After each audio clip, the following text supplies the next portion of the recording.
Each year, the Arts in the Dark Parade brings performance and creativity to the streets in a celebration of Chicago artists. And this year, 49 local architects created custom headpieces inspired by the city itself. Hannah Huuzi joins us with a look at some of the designs. Hannah, thanks for being here. Thank you. Thanks for having me. This is so cool. 49 of you were marching in this parade, and I know our booking producer saw it, was like, what's happening? What is this group? Tell us a little bit about what you guys were doing.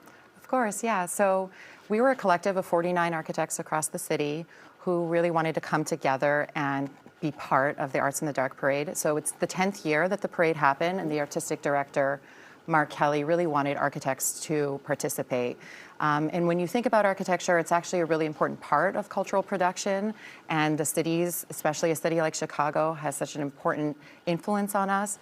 And so it's really just an opportunity to celebrate what architects do. I love it. And tell us a little bit about this organization, this sort of guild that you guys have created that is made up of architects. It's called Architecture for Public Benefit. And this means that architecture, really good architecture and beauty, is for everybody, right?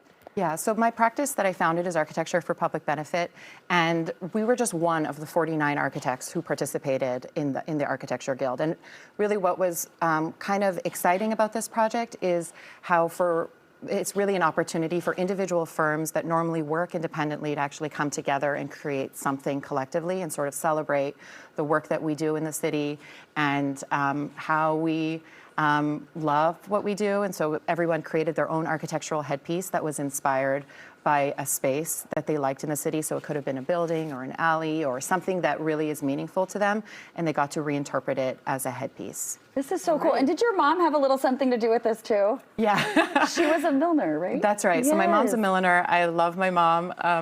And so all my life I grew up watching her make headpieces. Yeah. And so when we had to really think about what could we do that could bring 49 architects together that each have their own independent creative vision, you know, developing a headpiece felt like a good way. See, good design runs in the family. Okay, so we're going to take a look now at some of the looks that walked in the actual Arts in the Dark Parade.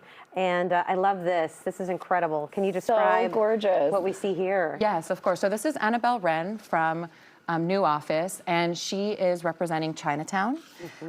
Annabelle is a Chinese architect, and actually I have some notes. So everybody designed their own piece, and Annabelle wanted to share that actually none of the buildings in Chinatown are designed by a Chinese or Asian architect because it developed in the 1920s.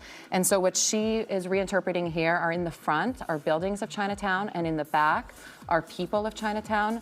And so really just creating a collage of this space and celebrating that neighborhood, both now, its past and its future. That is stunning. So what's really cool is that the people we'll see fashioning these are actually the people that came up with these ideas, the architects themselves. Beautiful, very nicely done. Yeah, and Annabelle did it with Sarah and Jackson from their firm. Beautiful. Love that. Oh my gosh, and it's so cool that there's actual little lights in the windows that lit up on all the little pieces. Yeah. All right, who do we have here? Goodness, look at this. Here we have Rogelio Candena, co-founder of Resolver Studio. He did this piece with his collaborator, Catherine Wetzel, and they're reinterpreting the original Ferris wheel of the Columbian exhibition, which was now demolished, but was a main attraction of the exhibition right on Midway Pleasance and really inspired so many other Ferris wheels after. Oh my goodness, and it actually rotates, which is really cool. And you can see the actual seats architecturally also would kind of fold the way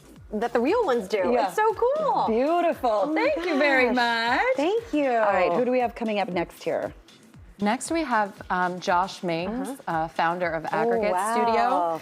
And he's actually combining two Chicago powerhouses, Bertrand Goldberg's River City and Road Warrior Hawk.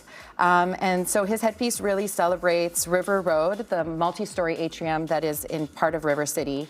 And he really wants to, so Goldberg is the one who did the Marina Towers, a really important Chicago architect.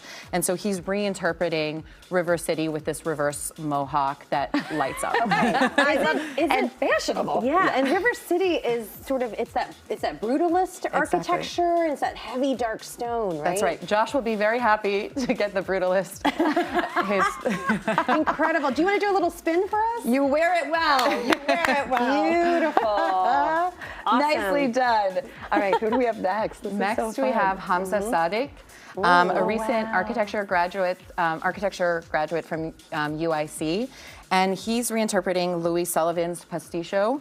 Wow. Louis Sullivan was a really important Chicago architect that shaped architecture's identity.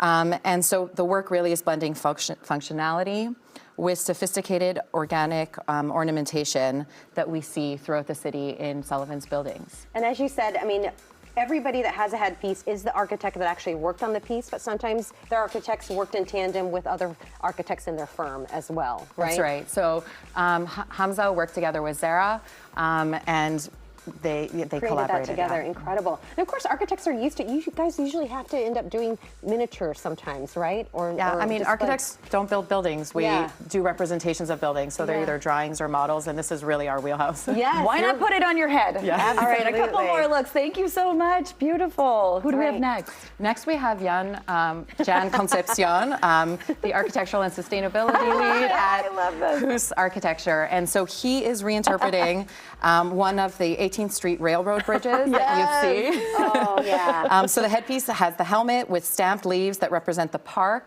Tonping Park, bedazzled with blue glitter to represent the river, and equipped with a red visor for the walkway. Incredible, yes. All the detail and the meaning behind it. And I love the party atmosphere. Yeah, the party vibe. Yeah, bring the party. Woo-hoo. Okay. All right, we have one more look too. Next, we have Monica Chara, founder of Civic Projects Cool. Architecture. And Monica's look is fragments of an architect's past. Wow. So her look is inspired by, her headpiece is made from fragments of Louis Sullivan buildings that were actually saved. They've been 3D scanned and then printed. And it's also inspired by unbuilt parts of the Burnham Plan. Incredible. And I love that it's a full look. Thank you for going all out Yes. for us, Monica. That's Monica. Oh, right. Thank you all. Hannah, and to all the architects, thank you so much for being Of with course, thank us. you. That means a lot for you to bring those models actually into studio.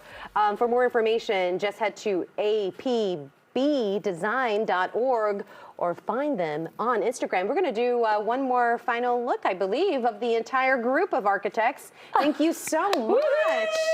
Yeah. Amazing. Now I want to see you drive home in rush hour with those on. I know. I was like, don't take a bow. Don't take a bow right now.